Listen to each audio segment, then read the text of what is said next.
चलो आप सभी के दिमाग का मैं एक छोटा सा टेस्ट लेती हूँ। अभी आपके स्क्रीन के ऊपर आपको दो लाइंस दिख रही होंगी, एक है लाइन ए और नीचे वाली है लाइन बी। अब आपको ये बताना है कि जो बीच की लाइन है वो कौन सी बड़ी है। क्या लाइन ए आपको बड़ी लग रही है या फिर लाइन बी आपको बड़ी लग रही है। आपके पास है बस 3 सेकेंड्स। आप जरा ध्यान से इसको देखो और अच्छे से सोचकर इसका जवाब दो। आप शॉकिंगली आप में से बहुत सारे लोगों ने इसमें से आंसर दिया होगा लाइन बी, क्योंकि हम सभी को लाइन बी बड़ी लग रही है, बट रियलिटी में लाइन ए और लाइन बी दोनों ही बराबर हैं। आखिर ये कैसे पॉसिबल है? क्योंकि अगर आप लेंथ देखोगे लाइंस की तो वो दोनों ही बराबर हैं, बस फर्क पड़ता है उनके एंड से। यानी अगर आप ऊपर वाली लाइन को देखोगे तो उसके जो एंड्स हैं उनको क्लोज किया गया है, जिसकी वजह से वो लाइन आपको छोटी लग रही है, जबकि जो नीचे वाली लाइन है उसके एंड्स को ओपन किया गया है, जिसकी वजह से वो लाइन आपको बड़ी दिख रही है। अब यही फर्क होता है एक एवरेज ब्रेन और एक सुपर इंटेलिजेंट ब्रेन के अंदर। एक एवरेज ब्रेन सारी चीजों को ऊपर से देखता है, किसी भी चीज पर कॉन्सेंट्रेट नहीं कर पाता है, बट एक सुपर इंटेलिजेंट ब्रेन, एक जीनियस ब्रेन हर चीज को एकदम डिटेल में देखता है। तो चलिए 5 ऐसे ही कुछ टेस्ट मैं आज आपके लेने वाली हूँ, जिनकी मदद से आपको ये पता चल जाएगा कि क्या आपका ब्रेन एक एवरेज ब्रेन है या फिर आपका सुपर इंटेलिजेंट ब्रेन है। उसके साथ साथ आपको अपने IQ के बारे में भी पता चल जाएगा। दोस्तों, जीनियस ब्रेन टेस्ट शुरू करने से पहले हम आपसे रिक्वेस्ट करते हैं कि प्लीज वीडियो को लाइक करके चैनल को सब्सक्राइब जरूर करें। तो चलिए वापस आते हैं अपने टॉपिक पर। टेस्ट के बारे में बात करने से पहले मैं आपको एक स्टोरी सुनाना चाहूंगी। ये कहानी है एल्बर्ट आइंस्टीन की। बहुत साल पहले एल्बर्ट आइंस्टीन, जो कि दुनिया के सबसे बेहतरीन साइंटिस्ट के अंदर जाने जाते हैं, उनकी डेथ हुई थी। तब एक डॉक्टर ने उनके दिमाग को चुरा लिया था। उस दिमाग के ऊपर उन्होंने अगले 40 साल तक स्टडी करी, यानी रिसर्च करी, और उस रिसर्च में उन्हें बहुत सारे ऐसे हिडन फैक्ट्स के बारे में पता चला जिसने दुनिया को हिला के रख दिया। उन्होंने ये पाया कि जो आइंस्टीन का दिमाग था उसके अंदर कुछ ऐसे पोर्शंस थे जो कि 20% से ज्यादा ग्रो कर चुके थे, जिसकी वजह से आइंस्टीन नॉर्मल इंसान के कंपैरिजन में ज्यादा सोच सकते थे, ज्यादा क्रिएटिव हो सकते थे और सारी चीजों पर बड़ी आसानी से कॉन्सेंट्रेट कर सकते थे। और उन्हीं डॉक्टर्स ने यह भी बताया कि ऐसा दिमाग केवल आइंस्टीन के पास नहीं था। इस दुनिया के अंदर बहुत सारे ऐसे लोग हैं जो कि जीनियस ब्रेन को कैरी करते हैं, और जबकि उन लोगों को इस बारे में पता भी नहीं है। अब इस स्टडी के बाद बहुत सारे डॉक्टर्स ने मिलकर 5 स्टेप्स बनाए, जिनकी मदद से ये पता लगाया जा सकता है कि एक इंसान के पास एक जीनियस ब्रेन है या फिर एक इंसान के पास एक नॉर्मल ब्रेन है। अब ये जानने के लिए भी हमें 5 टेस्ट देने पड़ेंगे। अब इन टेस्ट में जो पहला टेस्ट है उसका नाम है पर्सनालिटी टेस्ट। अब पर्सनालिटी टेस्ट के अंदर बेसिकली आपसे 4 सवाल पूछे जाते हैं। उन चारों सवालों के अकॉर्डिंग आपके दिमाग का आपको टाइप बताया जाता है। वही 4 सवाल अब मैं आपसे पूछूंगी। पहला सवाल ये है कि इमेजिन करो कोई आपसे बोलता है कि यार ये वाला जो रास्ता है ना, इससे मत जाओ, दूसरे वाले रास्ते से चले जाओ। अब आपके पास 2 ऑप्शंस हैं, या तो आप उनकी बात मान जाओ या तो आप ये सोचो कि मैं आखिर इस रास्ते से क्यों ना जाऊं। या तो आप उनसे सवाल करो या फिर आप उनकी बात मान जाओ। आप कौन से ऑप्शन को चूज करोगे, ऑप्शन ए या फिर ऑप्शन बी? अब अगर आपने ऑप्शन बी को सिलेक्ट किया है, अगर आपने उनसे सवाल पूछा है कि मैं आखिर इस रास्ते से क्यों ना जाऊं, तो इसका ये मतलब है कि आपके पास एक जीनियस ब्रेन हो सकता है। क्योंकि स्टडीज ये बोलती हैं कि जितने भी साइंटिस्ट रहे हैं या फिर जितने भी लोगों के पास जीनियस ब्रेन रहा है, वो हमेशा सवाल पूछा करते थे। जब भी उनसे कोई व्यक्ति आकर बात करता था तो वो उनसे सवाल पूछते थे कि आखिर ऐसा क्यों। अगर आप में भी ये सवाल पूछने की आदत है तो इसका मतलब है कि आपका दिमाग एक जीनियस ब्रेन है। अब मैं आपसे करती हूँ क्वेश्चन नंबर 2। ध्यान से समझना। इमेजिन करो एक दिन आपके पास कुछ काम नहीं है करने को, आपको कुछ नहीं करना है। अब आपके पास 2 ऑप्शन हैं, या तो आप अकेले बैठोगे किताबें पढ़ोगे, इसके अलावा मेडिटेट करोगे, या फिर जो भी आपको करना है वो करोगे अकेले रहकर, या फिर एक दूसरा ऑप्शन है आप अपने मोबाइल फोन को चलाओगे, दोस्तों के साथ गेम खेलोगे, बाहर चले जाओगे, या फिर आपका जो मन करेगा वो करोगे। आप कौन से ऑप्शन को चूज करने वाले हो? अब अगर आपने ऑप्शन ए को चूज किया है तो साइंटिस्ट ये बोलते हैं कि जितने भी लोग जिनको अकेले रहना पसंद है, अकेले बैठ के चीजों के बारे में सोचना पसंद है, उसके साथ साथ अगर आप खुद से बात करते हो, तो ये जितने भी लोग हैं, ये कैरेक्टर्स बताते हैं कि वो जो लोग हैं उनका दिमाग बाकी लोगों से बहुत ज्यादा तेज है, यानी उनके पास भी एक जीनियस ब्रेन है। जबकि दूसरा ऑप्शन अगर आपने चूज किया है, तो अगर आपको बाहर जाना, मोबाइल पे गेम खेलना पसंद है, इसका ये मतलब है आपका दिमाग एक एवरेज इंसान का है। तो आप खुद बताओ आपने कौन से ऑप्शन को चूज किया है, ऑप्शन ए या फिर ऑप्शन बी? क्योंकि बहुत सारे स्टडीज में ये देखा गया है कि जितने भी साइंटिस्ट थे वो हमेशा खुद से बात किया करते थे। दुनिया उनको पागल बोलती थी, बट एक्चुअली में उनका दिमाग बहुत ज्यादा तेज था। अब बढ़ते हैं हमारे थर्ड क्वेश्चन की तरफ। पर्सनालिटी टेस्ट का क्वेश्चन नंबर 3 ये है कि इमेजिन करो आपको अगले 7 दिनों के लिए कहीं बाहर जाना है। आपको 7 दिन अलग अलग जगहों पे जाना है, तो क्या आप 7 दिन अलग अलग कपड़े पहनोगे या फिर आप पूरे 7 दिन एक ही कपड़े पहनोगे? अब आप किस ऑप्शन को चूज कर रहे हो?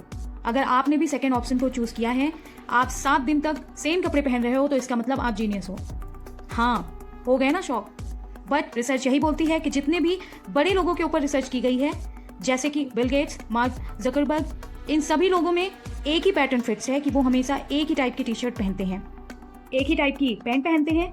कहीं पर भी आप देखोगे, उनके कितने भी इंटरव्यूज देखोगे, हमेशा वो एक ही ब्लैक टी शर्ट या फिर व्हाइट टी शर्ट में ही आपको दिखेंगे। उसके अलावा वो कोई और कपड़े नहीं पहनते हैं। इसके पीछे भी बहुत सारी रिसर्च करी गई और पता चला कि जिन लोगों का थोड़ा सा भी जीनियस ब्रेन होता है, वो सेम कपड़े पहनना ज्यादा पसंद करते हैं। अब बढ़ते हैं 4th नंबर के क्वेश्चन की तरफ। 4th नंबर का क्वेश्चन एक बहुत बड़ी स्टडी है। स्टडी के अंदर ये पता चलता है कि जिन लोगों की राइटिंग जो होती है वो एवरेज या फिर बिलो एवरेज होती है, वो ज्यादा होशियार होते हैं, यानी वो ज्यादा इंटेलिजेंट होते हैं एज कंपेयर टू वो लोग जिनकी राइटिंग बहुत अच्छी होती है। अब मैं ये नहीं बोल रही हूँ कि ये बहुत सारी स्टडीज बोल रही हैं। आपके स्कूल में आपको बताया जाता होगा कि राइटिंग अच्छी करो, बट रियलिटी में साइंस ये बोलती है कि जिनकी राइटिंग बेकार होती है, वो दिमाग से ज्यादा तेज होते हैं। तो ये 4 क्वेश्चंस थे। इन 4 क्वेश्चंस में अगर आपके सारे आंसर सही हैं, यानी आप भी एक जीनियस ब्रेन हो सकते हैं। आपने पहली स्टेज जीनियस बनने की क्लियर कर ली है। अब मैं बढ़ रही हूँ सेकेंड स्टेज की तरफ। सेकेंड टेस्ट जो है आपका बड़ा इंटरेस्टिंग टेस्ट है, जिसका नाम है वर्ड टेस्ट। बड़े ध्यान से सुनना और आप मुझे कमेंट में भी बताना कि आपने कितने स्टेज क्लियर किए हैं। वर्ड टेस्ट के लिए अभी स्क्रीन के ऊपर आपको एक क्वेश्चन आएगा। अब आपको स्क्रीन पे एक चीज आपको दिखाई दे रही होगी। इसमें आप ये देखो कि इसमें गलत क्या है। आपको मिल रहे हैं 5 सेकेंड्स। फटाफट से मुझे बताओ कि आपको इसमें से रॉन्ग क्या दिखाई दे रहा है। आई होप आपने ट्राई करा होगा, बट बहुत सारे लोगों ने देखा कि पूरी काउंटिंग तो सही है, इसमें गलत क्या है। बट यहीं पर आप गलती कर गए, क्योंकि गलत काउंटिंग में नहीं था। मैंने ये बोला था पूरे सेंटेंस को ढूंढो गलत क्या है, और उस सेंटेंस के अंदर एक वर्ड 2 बार रिपीट किया गया है। यही पावर है ऑब्जर्वेशन की। जीनियस ब्रेन वाले होते हैं ना, उनकी जो ऑब्जर्वेशन पावर है, उनकी जो कॉन्सेंट्रेशन पावर है, वो बहुत ज्यादा तेज होती है, जबकि एवरेज ब्रेन वालों की कॉन्सेंट्रेशन पावर उतनी तेज नहीं होती है। शायद आपने भी सारे नंबर्स को पढ़ा होगा और आपको कोई गलती नहीं मिली होगी, बट अगर आपने एक जीनियस ब्रेन कैरी किया है, तो आपने उस गलती को 5 सेकंड के अंदर आराम से पकड़ लिया होगा। कमेंट्स में बताओ, क्या आपने इस गलती को पकड़ा, यस या फिर नो। अच्छा, इसके अलावा एक और एक्सरसाइज है जो मैं आपको बताती हूँ। अभी कभी आपको क्या करना है, अपनी वीडियो को पॉज करिए, कमेंट सेक्शन में जाओ, आंखों को बंद करो और अपने मोबाइल फोन में या फिर अपने लैपटॉप में अपना नाम टाइप करो, वो भी आंखें बंद करके। अब अगर आपने अपना नाम सही टाइप कर दिया है, तो इसका मतलब यह है कि आपकी कंसंट्रेशन पावर, आपके जो brain, left brain right brain का जो सिंक है, वो बहुत अच्छा है। बट अगर आप नाम नहीं टाइप कर पाए, तो इसका मतलब यह है कि आपकी कंसंट्रेशन पावर अभी भी बहुत कम है। एक बार ये ट्राई जरूर करना और मुझे बताना कि क्या आप टाइप कर पाए या नहीं। ये तो हो गया आपका वर्ड टेस्ट। अब अगले टेस्ट की तरफ बढ़ते हैं। अगला टेस्ट, टेस्ट नंबर 3, जो कि है इमेज टेस्ट। अब देखो, स्क्रीन के ऊपर एक इमेज आपके सामने आ जाएगी। अब ये जो इमेज है आप देख पा रहे हैं, जिसे इस इमेज के अंदर आपको ये बताना है कि ये जो पिरामिड है, इसके ऊपर से ये कैसा दिखेगा। आपके सामने 4 ऑप्शंस हैं, आपको मिलेंगे 10 सेकंड। ABCD ऑप्शंस में से सही ऑप्शंस आप बताएंगे। आपका टाइम शुरू होता है अब।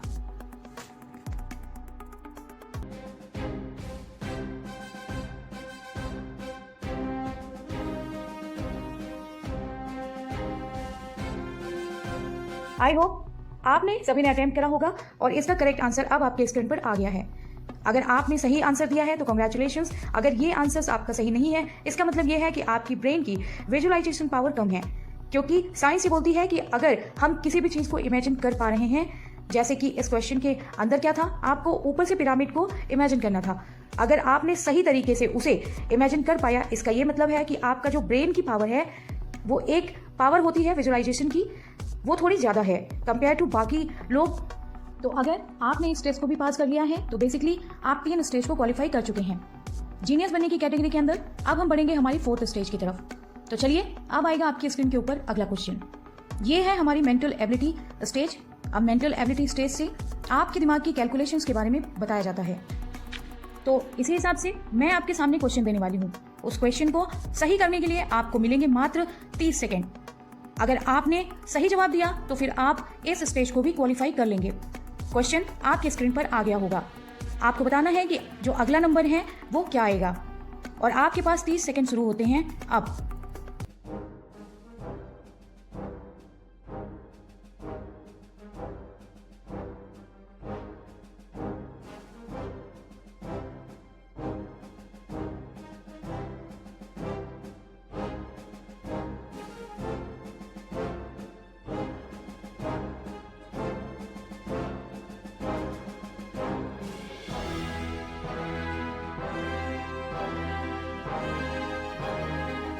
आई होप आपने इसका आंसर सही दिया होगा। अब मैं आपके स्क्रीन के ऊपर करेक्ट आंसर दिखा देती हूँ और इसका करेक्ट आंसर है ये। अब बताओ कितने ऐसे लोग हैं जिन्होंने इस स्टेज को भी क्वालिफाई करा। अब देखो, ये जो मेंटल एबिलिटी होती है ना, वो बहुत ज्यादा इंपॉर्टेंट होती है। अगर आपने गलत भी किया है ना तो घबराने की बात नहीं है, क्योंकि शायद आपका जो ब्रेन है अभी डेवलपिंग स्टेज में है। वो आगे जाकर जैसे जैसे आप आगे आगे क्लासेस में पढ़ोगे, आगे बड़ी क्लासेस में जाओगे, तो शायद आपका ब्रेन और ज्यादा डेवलप होगा और आपका IQ भी धीरे धीरे समय के साथ इंक्रीज होगा। तो ये था हमारा स्टेज 4 और अब हम बढ़ रहे हैं हमारी लास्ट स्टेज की तरफ, जो कि है हमारी स्टेज नंबर 5 और सबसे इंपॉर्टेंट स्टेज, और इसका नाम है फियर टेस्ट। फियर टेस्ट के अंदर बेसिकली मैं आपको एक सवाल दूंगी और आपको मिलेंगे कुछ ऑप्शंस और आपको उसका आंसर देना है। सवाल ये है कि इमेजिन करो आपका एक एग्जाम था, उस एग्जाम के अंदर आपके मार्क्स बहुत कम आते हैं, आप फेल हो जाते हैं, तो आपके पास अब 2 ऑप्शंस हैं। या तो आप बैठते हो और आप थोड़ा उदास होते हो, तो आप रोते भी हो, या ये सोचने लगते हो कि यार काश मैं पढ़ लेता, काश मैं पढ़ लेती, मार्क्स आ जाते, अच्छे मार्क्स आ जाते। अब आप बताओ आप तब क्या करते? क्या आप ये करते हो, या फिर आप जैसे ही एग्जाम देकर आते हो, मार्क्स कम आते हैं, आपको पता चलता है, तो आप बैठते हो और आप अपनी गलतियां ढूंढने लगते हो। अब ये ढूंढने लगते हो कि आखिर मेरी गलती क्या हुई, मेरे नंबर कम क्यों आए। आप अपनी मिस्टेक को निकालने लगते हो। आप क्या करते हो, ऑप्शन ए या फिर ऑप्शन बी? अगर आप ऑप्शन बी करते हो, इसका मतलब है कि आपके पास भी एक जीनियस ब्रेन है। पता है क्यों? क्योंकि साइंस ऐसा बोलती है कि जीनियस ब्रेन की सबसे बड़ी निशानी है कि वो हमेशा क्यूरियस होता है। क्यूरियस यानी वो चीज़ों को जानना चाहता है कि आखिर मेरे नंबर कम आए क्यों, मैंने मिस्टेक क्या करी। कभी भी एक जीनियस ब्रेन ना अपनी गलतियों को दूसरों पर डालेगा कि मेरे मार्क्स इसलिए कम आए क्योंकि मैं पढ़ नहीं पाया या पढ़ नहीं पाई, मेरी तबीयत खराब हो गई थी। बल्कि एक जीनियस ब्रेन हमेशा अपनी गलतियों को ढूंढेगा और उन गलतियों पे काम करेगा। आपने क्या ऑप्शन चूज करा, ऑप्शन ए या फिर बी? और यही थी आपकी 5वीं स्टेज। कमेंट में जरूर बताना कि आपने इन 5 स्टेजों को क्वालिफाई करा है या नहीं। अगर करा तो बिल्कुल आप भी एक जीनियस हो, आपका ब्रेन भी बाकी लोगों के कंपैरिजन में थोड़ा ज्यादा फास्ट चल रहा है। ऑन दिस नोट, शुक्रिया एवरीवन। मेरा नाम है दीपाली शुक्ला। इस वीडियो से आपकी मदद हुई हो तो प्लीज़ इस वीडियो को शेयर जरूर करिएगा उन दोस्तों के साथ जो अपना IQ टेस्ट जरूर करना चाहेंगे। तो चलिए मिलते हैं अपनी नई वीडियो में, तब तक के लिए बाय बाय।